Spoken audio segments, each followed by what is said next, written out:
तृणमूल कांग्रेस द्वारा केंद्र सरकार की जन विरोधी नीतियों के खिलाफ बृहस्पतिवार को रानीगंज में एक सभा का आयोजन किया गया।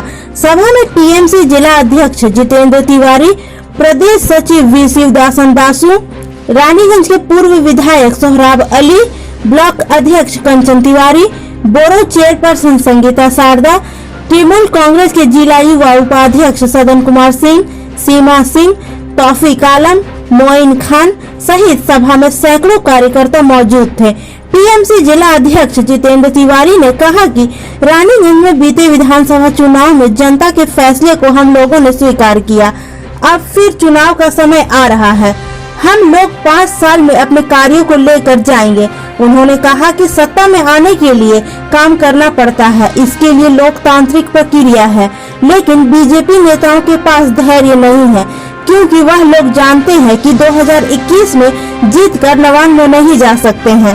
रानीगंज से मुजम्मिल अंसारी की रिपोर्ट। पिछले विधानसभा चुनाव में रानीगंज में हम लोग हारे।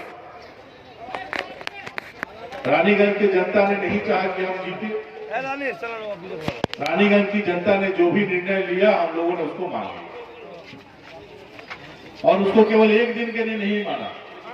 5 साल तक हम लोग विरोधी सीट में यहाँ पर रानीगंज में रहे। हम लोगों ने जनता जो भी निर्णय ली उसको हम लोगों ने स्वीकार कर लिया। फिर चुनाव आने वाला है। चुनाव में हम अपने पार्टी का परफॉर्मेंस लेकर जनता के बीच में अपने प्रत्याशी को लेकर जाएंगे। भाई है, हमें एक बार रानीगंज से फिर तृणमूल कांग्रेस का विधायक आप दीजिए। लेकिन एक दूसरी पार्टी भी है, भारतीय जनता पार्टी। वो भी पिछले विधानसभा चुनाव में पूरे बंगाल में हार गई, लेकिन हारने के बावजूद ये सही बात है कि वो नवान्नों में जाना चाहती है, वो सही बात है राइटर्स में जाना चाहती है। हर पार्टी चाहता है कि नवान्नों में उनका आदमी जाए, राइटर्स में उसका आदमी जाए, लेकिन उसके लिए एक प्रक्रिया है। 5 साल तक काम करना पड़ता है, लोगों के दुख दर्द में लोगों के साथ रहना पड़ता है, फिर चुनाव होता है। चुनाव में लोग जब चुनकर भेजते हैं तब आप जाइए नवान्नों, तब जाइए आप राइटर्स बिल्डिंग, लेकिन उनके पास धैर्य नहीं है। आज दोपहर से आप टीवी के पर्दे पर देख रहे होंगे कि भारतीय जनता पार्टी के नेताओं के पास धैर्य नहीं है। वो जान गए हैं कि 2021 के चुनाव में जीतकर वो नवान्नों कहीं नहीं जा सकते, कभी नहीं जा सकते। इसलिए आज जबरदस्ती नवान्नों के ऑफिस में ढूंढने का उन लोगों ने कोशिश किया। अरे भाई, 5 साल तक हम लोग रानीगंज में, हम लोग तो कभी रोनू दत्तो जी का घर पे घुसने का कोशिश नहीं किया कि ना वो एमएलए है उनको नहीं मानेंगे, हम लोग उनका घर पे घुस जाते हैं, मेरा आदमी एमएलए बन जाएगा। रानीगंज की जनता ने नहीं चाहा, विरोधी बैठे हुए। लेकिन आपके पास इतना धैर्य नहीं है कि आप चुनाव का मुकाबला करें।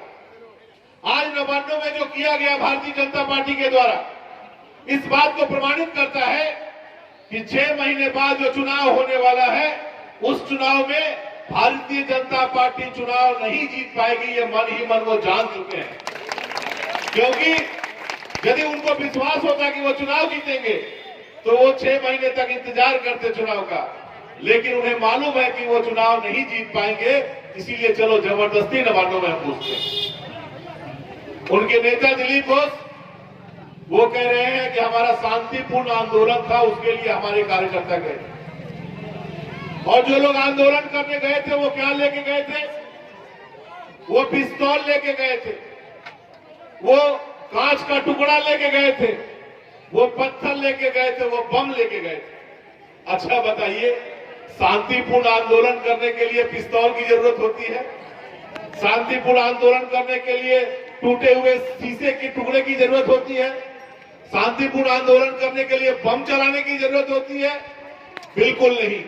जो शांतिपूर्ण लोग होते हैं वो इन चीजों पर कभी विश्वास नहीं करते। आज चलाया गया, बीजेपी के जुलूस के अंदर से पिस्तौल दिखाया गया, बीजेपी के जुलूस के अंदर से पत्थर फेंका गया, बीजेपी के जुलूस के अंदर से शीशा फेंका गया, बार बार नवान्नों में जबरदस्ती घुसने का प्रयास किया गया। पुलिस ने बहुत धैर्य का परिचय देते हुए उसे रोका, और आज के दिन ही जब एक तरफ कलकत्ता में वो एक ऐसा अराजकता का वातावरण तैयार करने का प्रयास कर रहे हैं, ऐसे समय में रानीगंज की मिट्टी पर तृणमूल कांग्रेस ने ये जो विक्षोभ सभा किया है, इस सभा के माध्यम से सीपीएम और बीजेपी सारे लोगों को दिखा दिया है कि नवान्नों में जाने के लिए जनता का दिल जीतना पड़ता है और जनता का दिल तृणमूल कांग्रेस के नेता हर जगह जीत रहे हैं। आज संभव इच्छा है तो आकर रानीगंज की मिट्टी में आप देख लीजिए कि रानीगंज की जनता किसके साथ है।